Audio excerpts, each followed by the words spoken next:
The diner hummed with the muted chatter of late-night regulars and the constant buzz of the fluorescent lights overhead. Plates clinked, silverware scraped against ceramic, and the faint hiss of the grill filled the air, all layered over the soft hum of a jukebox in the corner that hadn't been updated since the 80s. Murphy's Diner in Lincoln, Nebraska was a place where nothing extraordinary ever happened. People came for meatloaf, for coffee, for a slice of pie on their way home from a long shift. But tonight, something would happen that none of them would ever forget. Ko Tanaka pressed a trembling hand against her chest as another violent wave of pain surged through her body. Her breath caught in her throat, sharp and ragged, and she tried to call out, but the English words would not come. The pressure on her chest was unbearable, like an invisible fist crushing her lungs. Panic clawed at her throat, drowning her. "Tasukite kudasai."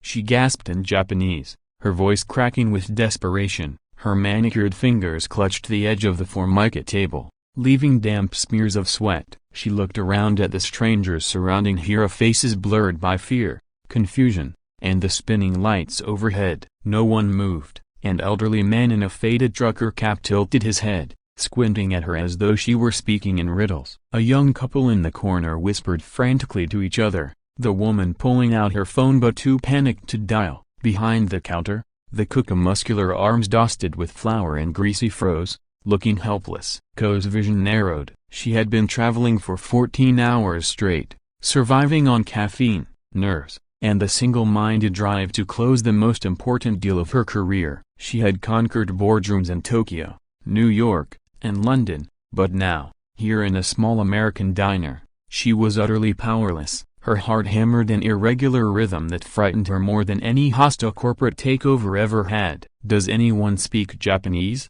cried Sarah Johnson, the waitress. Her voice was thin and weary, but her desperation was unmistakable. She looked from table to table, hoping, praying that someone would answer. "Ma'am, I'm sorry, but none of us understand." Ko tried again, her words tumbling out, half-coherent, as she struggled for air. "Kokoro a broken bar, Shinzu a broken bar, Dami a broken bar." Sarah's heart twisted. She had worked here for years, running double shifts to keep her bills paid and her daughter clothed and fed, but she had never felt so useless. She wanted to help this elegant stranger with the trembling hands and tearful eyes, but the gulf between their languages was an unbreakable wall. And then out of nowhere a small voice pierced the chaos. "Djibouti suka?" The diner went silent, heads turned. Out from behind the counter stepped a child no taller than the counter itself. Emma Johnson, 7 years old, with curls of golden hair and eyes as blue as the Nebraska sky, looked up at the struggling woman. Her little voice, clear and musical, carried words that seemed impossible for someone her age. Ko's eyes widened. She stared at the girl, her panic momentarily interrupted by shock. The words had reached her. "Nani a broken bar, nani di suka?" she whispered, barely believing what she heard. Emma moved closer with a calmness that seemed far beyond her years. "Kawakanida," she said softly. "Watashi garu." "Don't be afraid, I'm here." She reached out and placed her tiny hand on Ko's shaking arm. Sarah dropped her order pad, staring as if she'd seen a ghost. Her daughter, her shy, bookish little girl, was speaking fluent Japanese in the middle of a diner in Nebraska. "Emma broken bar," she breathed, her voice trembling. "Baby, where did you a broken bar how?" "Later, Mama," Emma said without looking back. Her voice was steady, serious, focused. She turned to the other diners, switching effortlessly into English. "She can't breathe. Her chest hurts. Somebody needs to call 911. The trucker fumbled for his phone, muttering in disbelief. How in the hell does a kid talk like that? No one answered. They were too transfixed by the sight of the 7-year-old kneeling beside the collapsing CEO, speaking with the precision and authority of someone far older. Ko felt the world tilt, her body trembling, her breath shallow. She heard the child's voice again, gentle and firm. "Yakuri a broken bar, koki ushite." Slowly a broken bar, breathe. And she did. For a moment, just a moment, the crushing waves of terror receded. The girl's blue eyes anchored her, pulling her back from the edge. By the time the paramedics arrived, Emma had already guided Ko through slow breathing exercises, translating her symptoms into English with startling accuracy. "Her chest feels tight. She hasn't eaten in a long time. Too much coffee. She says her heart feels like it's skipping beats. The paramedics exchanged glances, impressed and confused in equal measure. Her blood pressure is high but stabilizing. One reported, looks like a severe anxiety attack, exhaustion, dehydration. She'll be okay once we get her to the hospital. As they prepared Ko for transport, she clutched Emma's hand, her eyes shining with tears. "Anita wa tenshai da broken bar," she whispered in Japanese. "You are an angel." Emma blushed, her voice small now. "Tanaka-sana broken bar genki ni nat kudasai. Please get better soon." The ambulance roared away, leaving the diner in stunned silence. Customers exchanged whispers, heads shaking in disbelief. The cook rubbed his eyes with a grease-stained rag. Sarah stood frozen, staring at her daughter as though seeing her for the very first time. "Emma Catherine Johnson," she said finally, kneeling down to meet her daughter's gaze. Her voice shook with confusion, wonder, and something close to fear. "We need to have a very serious conversation, right now." "Where on earth did you learn to speak Japanese like that?" Emma looked up at her mother with those wise eyes that sometimes seemed too old for her small body. "I learned it from anime,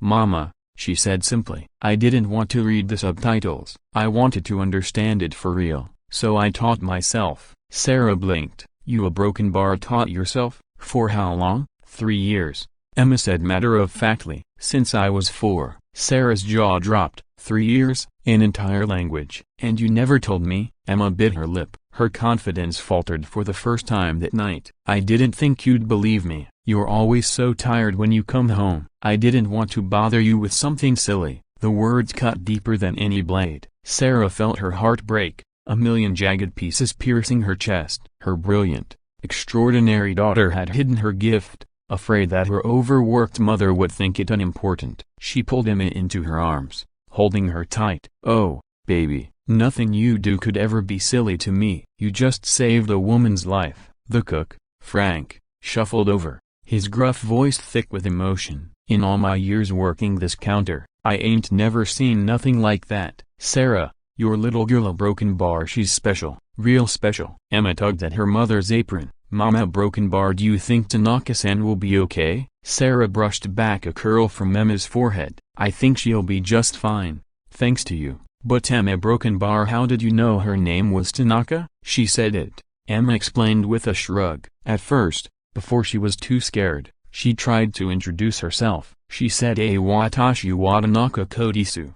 That means, I am Ko Tanaka." Sarah stared at her daughter in amazement. Not only had Emma understood, but she had pieced together meaning from a broken, panicked introduction. Her little girl had saved a stranger's life with nothing but her mind, her courage, and a language she had taught herself. The diner buzzed with quiet awe. Strangers whispered to each other about the miracle child, about fate, about angels in disguise. And Sarah, clutching her daughter tightly, realized she had never been more proud or more afraid in her life. 3 days later, the bell over Murphy's diner door chimed during the lunch rush, and Sarah Johnson nearly dropped a plate of meatloaf when she saw who had walked in. Ko Tanaka looked like a completely different woman. Gone was the fragile, sweat-soaked figure gasping for breath on a vinyl booth seat. In her place stood a poised executive in a navy suit tailored with such precision that even the folds seemed intentional. Her black hair was swept into a sleek chignon, her posture regal, her stride controlled. She carried a leather briefcase that probably cost more than Sarah's monthly rent, and when her eyes scanned the diner, every head seemed to follow her. "Oh my goodness," Sarah whispered, fumbling the plate onto a counter before it slipped from her fingers. She smoothed her apron nervously. "You're back. How a broken bar, how are you feeling?" Ko's dark eyes softened when they landed on Sarah. "Much better, thanks to your daughter," she said in accented but graceful English. Her voice carried the kind of weight that made people lean in without realizing. Sarah swallowed. "She's been asking about you every day, wondering if you were okay." Ko's gaze drifted past Sarah, landing on the small booth near the back. There sat Emma, bent over a math worksheet, her pencil tapping lightly as she thought. The girl's blonde curls fell into her eyes, and she pushed them back impatiently. She hadn't noticed the new arrival yet. "Is that her?" Ko asked softly. "The little angel who saved my life." Sarah nodded, suddenly aware of how modest the diner seemed compared to the presence of the woman standing before her. That's my Emma. Ko walked toward the booth with a grace that commanded attention. Conversations dwindled. Forks paused midair. The CEO of Tanaka Industries was moving through a Nebraska diner as if it were her boardroom. But her eyes softened the moment Emma looked up and spotted her. Emma's face lit up in recognition. "Tanaka-san," she said brightly, setting down her pencil. "Did you get better?" Ko's expression warmed, her businesslike exterior melting into something gentler. "Hi, okay-samada," she replied in Japanese, lowering herself into the booth across from Emma. "Yes, thanks to you. May I sit with you for a moment?" Emma nodded eagerly, scooting her notebook aside. "Are you all better now? You looked really scared." "I was terrified," Ko admitted. Her voice was quieter now, tinged with honesty. Then she switched to English so Sarah, hovering nervously nearby, could understand. "But you helped me stay calm. Your Japanese is remarkable, Emma. Where did you learn to speak so fluently?" Emma's cheeks pinkened. "From anime, mostly. I started watching shows like My Neighbor Totoro and Spirited Away when I was 4. At first I just liked the pretty pictures. Then I wanted to know what they were saying without reading the words at the bottom." Ko leaned forward, fascinated. "And you taught yourself? No tutors? No classes?" "I used YouTube videos and apps on Mama's old phone," Emma explained earnestly. "There are lots of teachers online. I made flashcards for the writing symbols, too. But those are harder than speaking." "Sweetheart, show her your notebook," Sarah said, her voice a mix of pride and disbelief. Emma rummaged through her backpack and pulled out a composition book. She handed it over with shy excitement. Ko opened it, expecting a child's scribbles. Instead, she found page after page of carefully written hiragana, katakana, and even kanji, some neat, some tentative, all accompanied by notes, vocabulary lists, and little drawings that served as memory cues. The CEO's breath caught. She turned page after page, her awe growing. "This is university-level work," she said finally, looking at Sarah with astonishment. "Most adults struggle to reach this proficiency. Your daughter has essentially made herself bilingual." Emma's eyes widened. "Really? I always worry I'm making mistakes." "I don't have anyone to practice with." "Your pronunciation is nearly perfect," Ko assured her. "You have a natural gift for languages. Have you tried learning any others?" Emma shook her head. "Spanish would probably be more useful here, but Japanese is more fun. The culture is interesting too. Did you know in Japan there are trains that go super fast, faster than cars?" Ko smiled, but inside she was studying the child with growing fascination. Emma's knowledge was not limited to memorization, it was layered, connected, fueled by curiosity. She had seen prodigies before, both in technology and business, but rarely one so young with such empathy woven into their brilliance. "Emma,"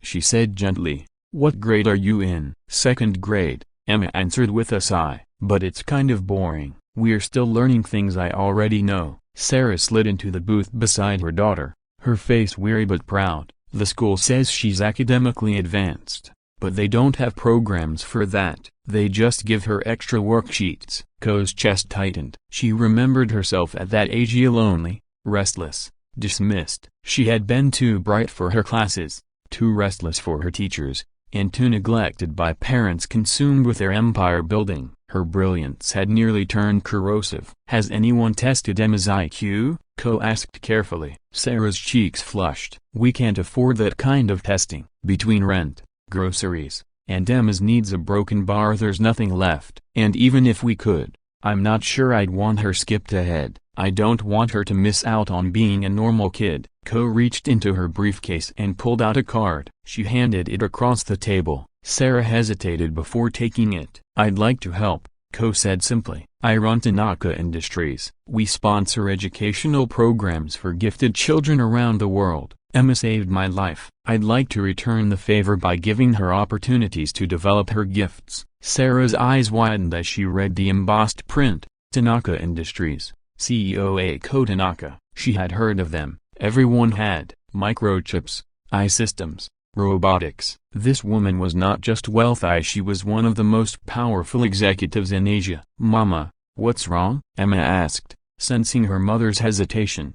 "Did I do something bad?" Sarah pulled her daughter close. "No, baby, you did something wonderful. Tanaka-san wants to help with your learning. Emma's eyes sparkled. Like a real Japanese teacher? Even better, Ko said with a smile. I can connect you with some of the best educational specialists in the country. They can assess your abilities and recommend programs that challenge you properly. Sarah bit her lip. That sounds expensive. It would be my gift, Ko said firmly. Emma gave me something precious in my life. I would like to give her something just as precious. Her future. Around the diner, customers pretended not to stare, though every ear strained to catch the words. Frank, the cook, had stopped flipping burgers entirely. The room was hushed, reverent. I don't know, Sarah admitted, her voice thick. I appreciate the offer, but I'm not comfortable accepting charity. We get by just fine. Emma tilted her head, her blue eyes thoughtful. Mama,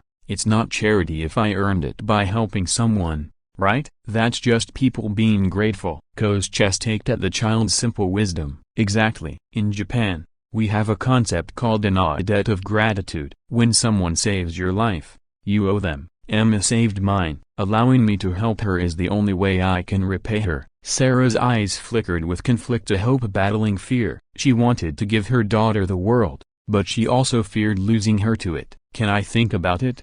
She asked finally. Of course, Ko said, rising with a graceful nod, but don't wait too long. Gifted children need stimulation, or they risk losing their spark. She looked at Emma with something close to tenderness. You are extraordinary. Never forget that. Emma tugged on her sleeve as she turned to go. Tanaka-san, a broken bar arigato. Thank you for wanting to help me. Ko knelt down so their eyes met. No, Emma, I am the one who is grateful. When she left, the diner seemed to exhale. Conversations started up again, though quieter, hushed, as if people had just witnessed something sacred. Sarah stared at the business card in her hands, her thoughts a storm. Frank appeared with a steaming cup of coffee and set it in front of her. Sarah, he said, his voice gentle, that little girl of yours just got offered the chance of a lifetime. Sarah stared into the dark coffee, her hands trembling. I know, she whispered. That's what scares me. That night,